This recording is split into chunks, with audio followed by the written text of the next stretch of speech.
Македонскиот царски пат, по кој за последен пат поминал кралот Персеј со кралското семејство, аристократијата и освоените богатства, по освојувањето на Македонското кралство од страна на Рим по битката кај Пинда во 168 година пред нашата ера, представувало идејно и најкратко растојание за понатамошни освојувачки походи на римската експанзија кон исток. Една година по третата македонска римска војна, која се одиграла во 146 година пред нашата ера, по која Рим загосподарува со тогашна Македонија, Римскиот сенат задал насоки за опсежни истражувања за негова доградба и проширување. Во 145 година пред нашата ера, целиот потпат му бил доверен на македонскиот проконзул Гнеј Игнација. Откако добил инструкции и придружба, Игнација тргнал да ја утврди трасата. По двомесечно отсуство се вратил во Рим и на сенаторите кусо им реферирал: "Господа, таму нема никаков пат." Кога го слушнал тоа, сенаторот Нони му одговорил: "Таму треба да имат пат, мој Игнација." И така и било. Таму во Балканската пустелија започнало трасирањето на славната Вија Игнација. Вија Игнација бил приоритет пред се заради тоа што не постоела, речиси, никаква комуникацијска инфраструктура во освоените краишта и никаква врска со Рим, чија експанзија кон исток била незапирлива. Македонскиот царски пат Вија Игнација, чија должина изнесува околу 2000 километри, е една од 28 римски патишта кои се простирале низ Римското царство. Патот започнувал од градот Византиум, од источниот дел на империјата, а завршувал кај градот Дурахиум, во западниот дел на империјата, поврзувајќи ги јадранските римски колонии, чија вкупна должина изнесува околу 2000 километри. Поголемиот дел од патната траса воглавном поминувала низ Македонија, чии стотини километри поминувале по долината на култната река Еригон, насочувајќи се кон Хераклеја Линкестис, кога денешната територија на општината Новаци е дел од македонската римска провинција Македонија Салутарис. Вија Игнација има големо влијание врз изградбата на безброј антички утврдувања, бедеми, каструми и на десетици градски центри, чии археолошки локалитети се наоѓаат на територијата на општина Новаци, а некои, така да речеме, се уште живи, како што е Чебренскиот манастир, во ликот на манастирската црква Свети Димитрија, мариотските села Градешница, Старавина, Зович, Гнилеш, Ивени, Грумази, Груништа, Чегел, Брни, Будимирци, Орле, Петалино, Полок, Паралово, Рапеш и Маково, како и полските села Горно и Долно Агларци, Далбеговци, Добромири, Тепавци, Добровени, Мегленци, Новосело и Врањевци, моштенските села Гермијан, Брод, Скочевир, Гнеотино, Соич, Зович, Бач и Субодол.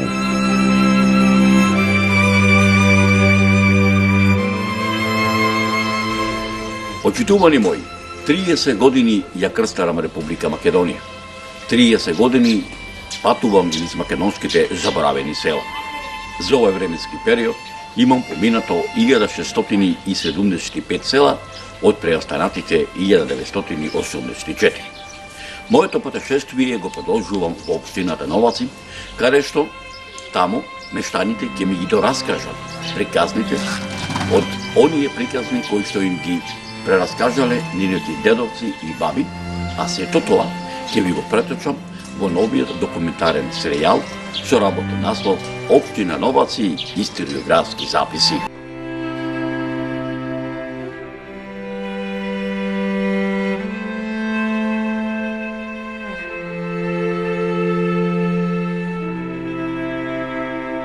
Да се биде хроничар за општината Новаци, посебно за Мариовските, Полските и Моштенските села, кои припаѓаат на општината Новаци, е тешка и одговорна задача, затоа што сите збиднувања кои се случили низ вековите, хроничарот треба да ги преточи во едно недопишано слово, налик на некој ненадминат познавач на целокупниот мариовски, полски, моштенски живот, летописец на мариовско-полско-моштенската земја, мајстор на секој детај, секој опис кој умее на него својствен начин да ги долови оние навидум ситници што не ги забележуваме, а се насекаде околу нас и се дел од нас, успевајќи тоа да го постигне на тој начин, пишувајќи за работи што му се блиски, што ги носа како дел од себе, затоа што сите тие односи, ликови, судбини,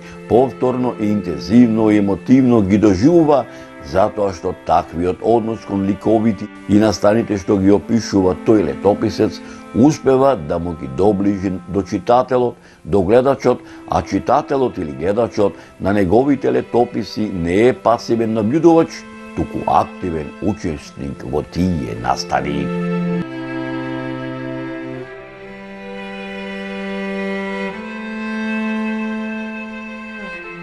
Територијата на општина Новаци е действен природен рај, оаза на цивилизацијата. Таа е оаза на културното наследство на Македонија, а богатите културно-исторички, архитектонски, археолошки и етнолошки вредности на регионот, со нивната зачуваност, разнобидност и интегралност му дава посебност, единственост, репрезентативност, автентичност. Територијата на општина Новаци како споменична целина има огромно значење поради комплексноста од многобројните археолошки остатоци, како и низата поединични градби кои ги имаат карактеристиките на културно наследство од исклучително значење. Како едно од најстарите човекови населени простори, тоа представува архитектонско и уметничко достигнување и ризница на архитектонски, археолошки, материјални и нематеријални вредности.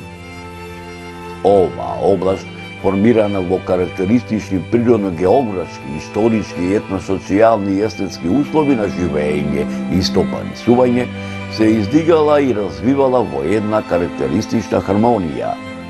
За тоа говорат најстарите светоштови археолошки пронајдоци, кои тврдат дека ова регија била населена уште пред 4000 години пред нашата ера.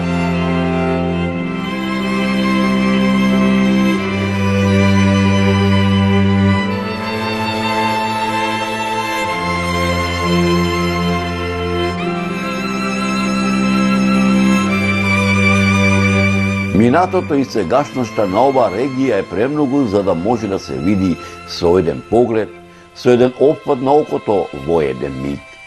Тоа се безброј пластови на дух и материја, напластени едни на други со нераскинливи нишки кои го градат долгиот континуитет на мариовско-полско-моштенскиот живот. За да се создаде дел од вистината, потребно е да се побараат остатоците на творештвото од различните периоди кои се кријат во многовековното битисување, испреплетени за превозот на времето.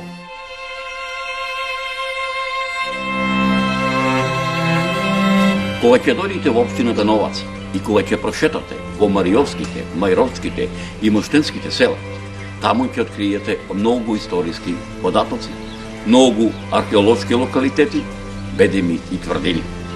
Секоја грудка земја, секоја парче камен, кој што ќе го стиснете во раката, ќе иседи само историја, кое што со векови тлее на ова парче земја, кое што со милениуми се нарекува Македонија и народот кој што живее со векови македонски.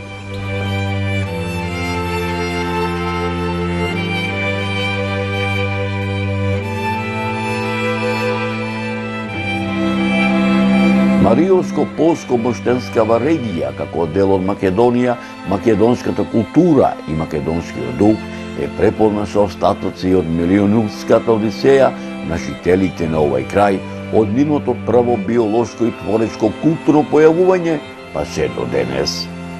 На незинот простор тлее материјален културен комплекс од времиња, а од него се раѓа мистичен дух кој обседнува со својата акумулирана енергија на творечкото минато, кој најпрво внесува возбуда, потоа станува занес со неговата комплетна содржањност од творечки реликти на непрекинато милионимско творештво, иако за жал многу импулси на минатото културно создавање за секогаш се загубени, уништени од погрешно насочена акција, од погрешно употребена енергија и на крајот од погрешно искористените резултати на таквиот зафат.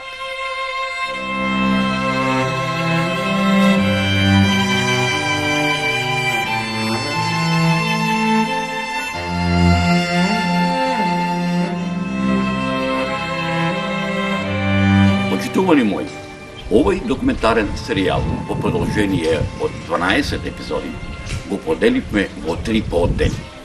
Првиот оддел го нарековме Маријово, вториот оддел Мајрово и третиот оддел Моштено. Зошто Маријово? За Маријово е многу пишувано, многу патеписи и патеписци ги направиле своите патеписи овдека, додека ќе се обидам да ви објаснам за Мајровци. Мајровци се нарекуваат оние мештани кои што се по течението на реката Црна, попознат како Завојна Црна, додека моштенците се наоѓаат и живеат во полето на општина Номаци, како што се селата Брод, Гнеотино, Бач, Кременица, Новаци, Добромир, Добровини и другите десетина села распослани во овој дел на Пелагонија.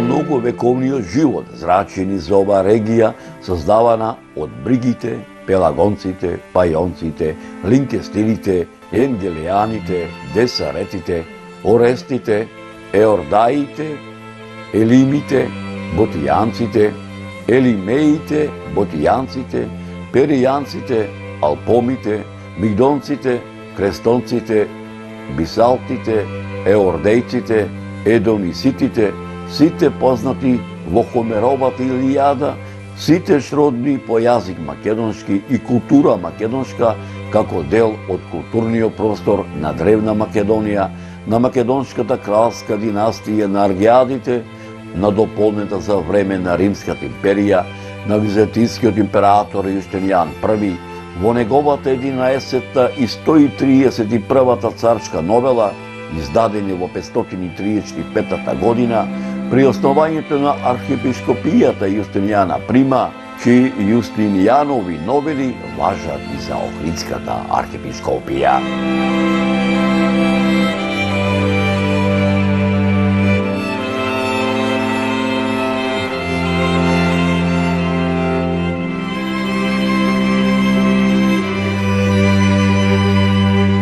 Топлината на многовековниот живот зрачени за оваа регија надополнета и во мноштвата црковни повелби житија од 969 година до 1018 година за време на владењето на синовите на македонскиот комитопула Никола, македонските комитополи Арон, Давид, Мојсей и Самуил, а посебно за време на владењето на македонскиот владетел царот Самуил од 979 година до 1014 година во црковните записи кои датираат од времето на македонските владетели Иван Владислав и Гаврил Радомир, кои владеат со Македонија од 1014 до 1018 година за време на владењето на византискиот император Василий II, кој со Македонија владеел од 1018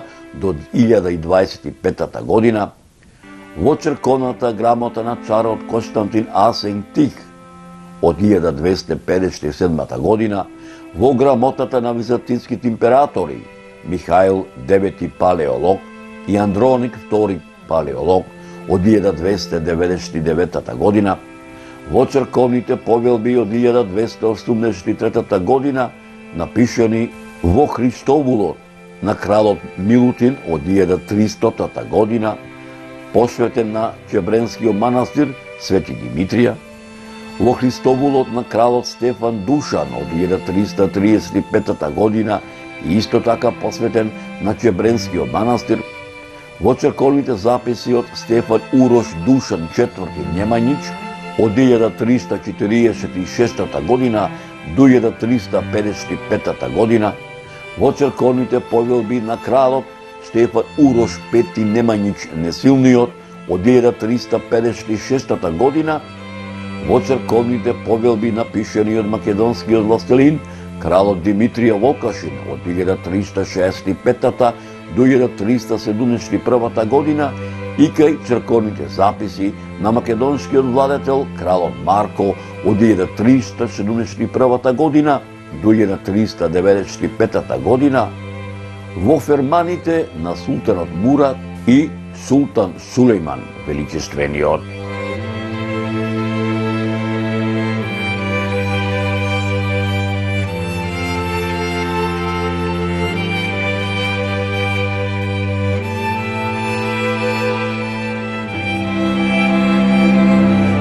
Топлината на многовековниот живот зрачини за оваа регија надополнета во воените збидувања од периодот од 1395 година па се до 1410 година, како и во мноштвата отомански фермани и бераци.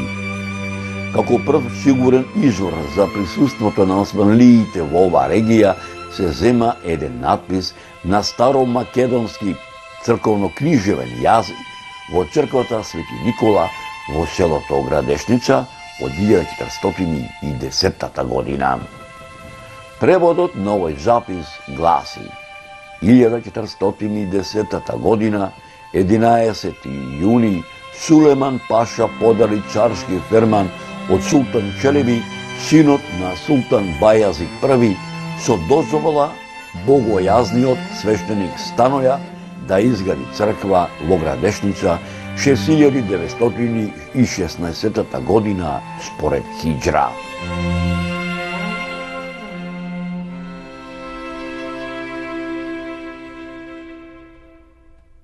По опаѓањето на ова регија под власт на отоманците, Отоманската империја воспоставува своја управа. Првично на високата управна единица во која влегувала ова регија била румелискиот Беглер Беглак, формиран некаде во времето помеѓу 1362 и 1385 година. Први пишени историографски податоци за ова регија се содржат во пописниот отомански дефтер број 4 од 1467 и 1468 година, која припаѓа на румелискиот вилајат, манастирскиот, поточно речено Битолскиот санџак, под управа на ајдинскиот бег Џунеј бег. Во пописниот дефтер 1568 и 1569 година е заведено дека населението е рисјанско. Румелискиот Беглер Беглак бил составен од помали управни територијални единици наречени хасови, тимари, санџаци, нахии, кази и мудурлаци. Сите села што се наоѓале на левата страна на реката Црна припаѓале на Мариотскиот хас, чие седиште се наоѓа во селото Витолиште. Селата од десната страна на Црна река, поточно речено Моштенците, припаѓале на Леринската нахија, а Мудурлакот се наоѓа во селото Попадија.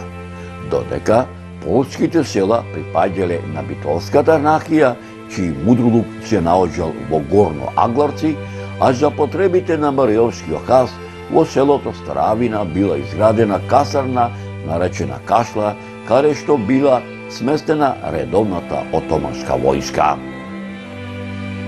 Формирањето на тимарите започнало во втората половина на 15 век, најпрво со одземање на црковните и манастирските имоти. Во 1476-77 година прв тимар е формиран во селото Скочевир, а со него раководел тимарот Јусуп Шахин. Со тимарот во селото Брод раководел Алија Камза Шахин. Со бачкиот тимар раководел Бели Орунг. Со добромирскиот тимар Хидар Бег. Со горно и долно алгарскиот тимар раководел тимарот Караджаз. Со добровенскиот тимар раководел тимарот Исмаил Хамза, додека пак селаните сами се ги поставувале селските коџобаши и ази. Коџобашијата го представувал селото, а азите биле еден вид одборници. За коџобаши и ази биле поставувани по имотните селани во селото. Коџобашиите имале задача да ги извршуваат наредбите зададени од султанот, спаиите, беговите, агите, јазаджиите, беглалгиите, јумурџиите, заптиите. Селскиот пољак го одредувал мудорот. Коџабашиите за секоја селска куќа воделе рабуш, каде што се забележувале платените даноци, болири, череци, бели меджидии, грошови, акчиња и аспри.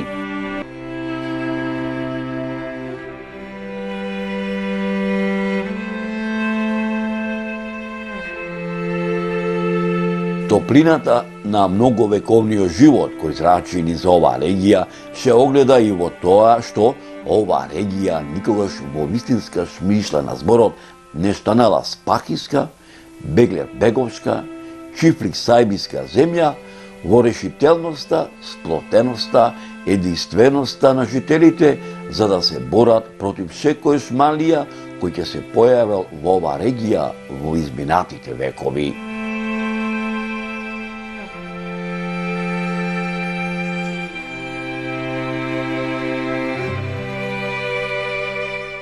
Бека навистина да се биде хроничар за општината Новаци, посебно за мариовските, полските и моштенските села, кои припаѓаат на општина Новаци, е тешка и одговорна задача, говорат и пишаните документи на многу учени луѓе од периодот на првата половина на 18 век, па се до првата половина на 20 век, меѓу кои монографијата Историја на Охридската архиепископија, патриаршија, 1394-1767 година од Иван Снегаров, пишаниот документ под име Стара Србија и Македонија од Спиридон Гончев, топографско-етнографски преглед на Македонија од Штефан Јарковиќ, статистиката на Васил Кнчов, Македонија, етнографија и статистика од 1900 година, научниот труд на еден од големите географи, антрополози,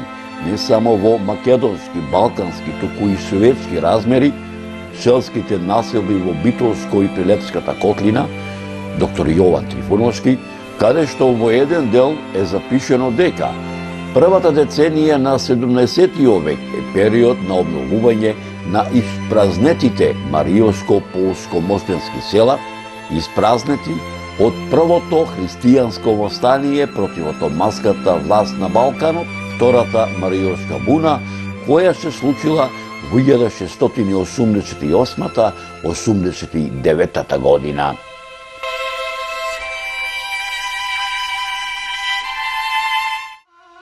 Меѓу многуте автори кои своји траги оставиле во Мариово е и македонскиот раскажувач Роман Сејер, а пред се мариовец Стале Попов, роден на 25 мај 1902 година во селото Мелница.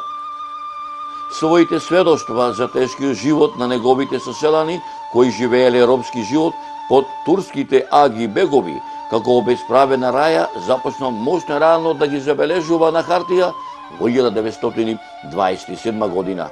Со насловно име Мачен живот. Дел од истите завршувајќи ги во 1948 година и објавувајќи ги во 1953 година под наслов Крпен живот. Овдека се уште живее човекот Стале Попов, кој што ги остави во аманет неговите романи Крпен живот, Кале Шанџа, Толе Паша, Шачир Војвода, Опасна печалба и се разбира познатиот Мариовец и Трпео. Тие романи ги имам овдека во моите раце што ги држам, а ги оставил за аманет да ги прочитаат овие романи, затоа што овие романи што тој ги напишал е дел од историјата, од вистинската историја на Мариовци, на Мариово, на Мариовци кои што се дел од македонскиот народ, на Мариовци кои што се македонци, кои што живеат на ова парче земја, кој што од памтивека се нарекува Македонија. 19. век е век на македонската преродба, каде што се буди македонскиот ген за слобода и создавање на своја независна македонска држава. Во континуитет на историските процеси, по 1893 година, оваа регија, како и цела Македонија, се уште се наоѓаат под отоманското робство. Но исто така, во овој период, по 1893 година, од огромна значеност е почетокот на револуционерната мишла, која најчесто била развивана од младата разумна и интелигентна сила.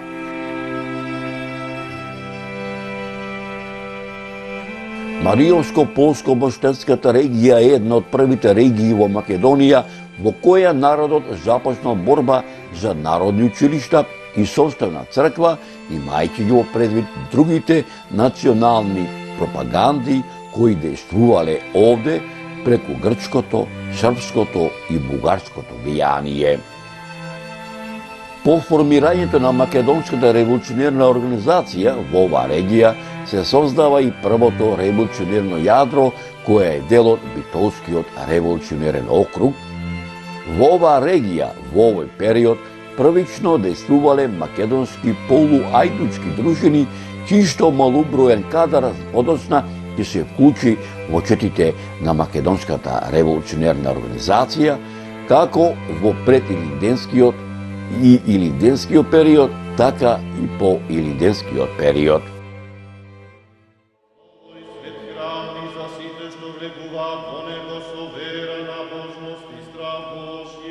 Да се помолиме на Господа.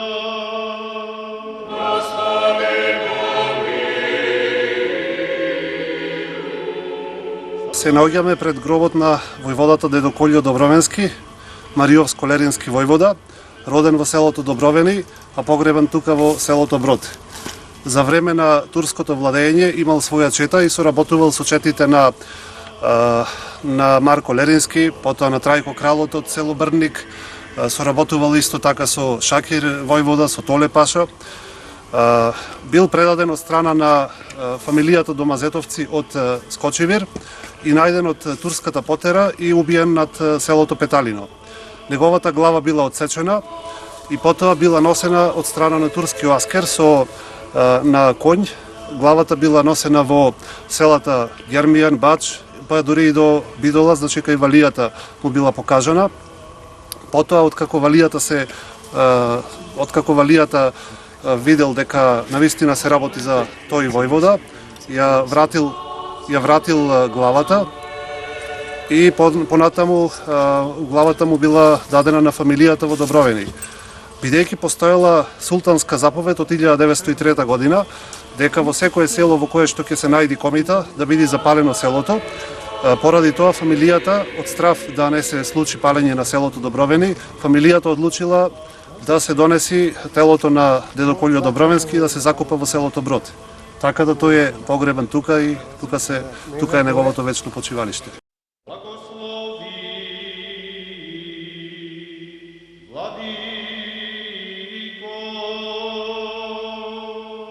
Благословено е царството на Отца и Сина и Светиот Дух, сега и секогаш и во вечни векови.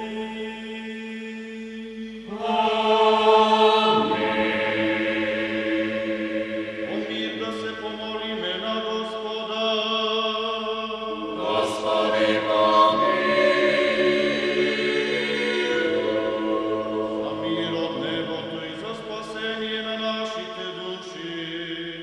se pomolime na Gospoda. Дека навистина да се биде хроничар за општина Новаци, посебно за Маријовско-полските и Моштенските села, кои припаѓаат на општина Новаци, е тешка и одговорна задача, говорат и настаните од почетокот на втората деценија на 20 век, каде што Турската империја е во опаѓање, немоćна е, а 10 години клокоти Балканскиот казан, во кој се наоѓа и Македонија. Доаѓа 1912 година. Големите сили, тогашни Франција, Италија, Австро-Унгарија, Англија, Русија, Германија, веќе се договорени не само како да ја срушат Турската империја на Балканот, туку и да ја распрачат Македонија. Подосна, на тој нивни договор јавнаа Србија, Бугарија и Грција. Овдека во селото Скочивер, во гробиштата на селото Скочивер, кои што се наоѓаат во црквата Света Петка, се наоѓа и гробот на револуционерот, внук на Гоце Делчев, Андон Чопов, кој што е погинат. Значи, овде пише овака: на ова место за време на Првата светска војна во 1914 година е убиен 29 годишниот војник Владимир Андонов Чопов, роден во Куклеш, Егејска Македонија, внук на Гоце Делчев, а почета ја подига Велика Лика Чопова. Нека му е лесна земјата и вечна слава.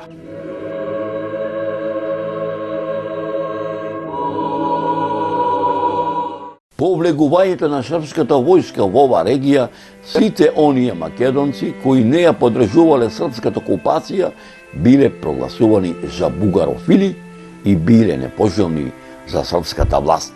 Во годината 1914-та, па се до 1918-та, кога српската војска се повлекува, на нивно место доаѓаат бугарските воени власти. Следува процес на нов обид на асимилација, овој пат обид за бугаризација на македонскиот народ, но која поради воените збинувања воопшто и не заживува. Образовниот систем во периодот од 1913 година па се до 1941 година значеше укинување на дотогашниот патриаршиски образовен и екзо-бугарски систем и воведување српски училишен систем. Статистичките податоци кажуваат дека во овој период работеле 12 училишта со 25 учители директно донесени од Србија. По започнувањето на априлската војна во 1941 година, овој регион потпаѓа под фашистичка Бугарија. Теророт што го прават бугарските фашистички орди во селата даваат голем патриотски порив кај македонскиот народ од оваа регија, масовно да се вклучат во партизанските единици и одреди предводени од Комунистичката партија на Југославија. За време на народно-ослободителната борба во селата се формираат селски народно-ослободителни одбори, а во Старавина, Бачи, Новаци, општински народно-ослободителни одбори.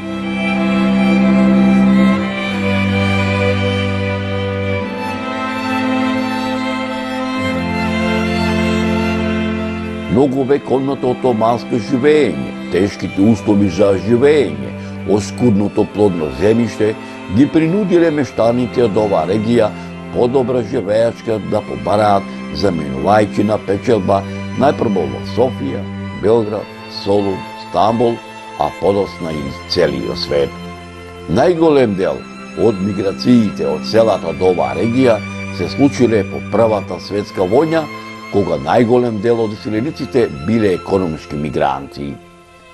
По 1924 година, кога се наметнале одредени квоти за иселеници од Источна Европа, многумина се одлучиле за иселување најпрво во Аргентина, потоа во Америка, Канада и Австралија.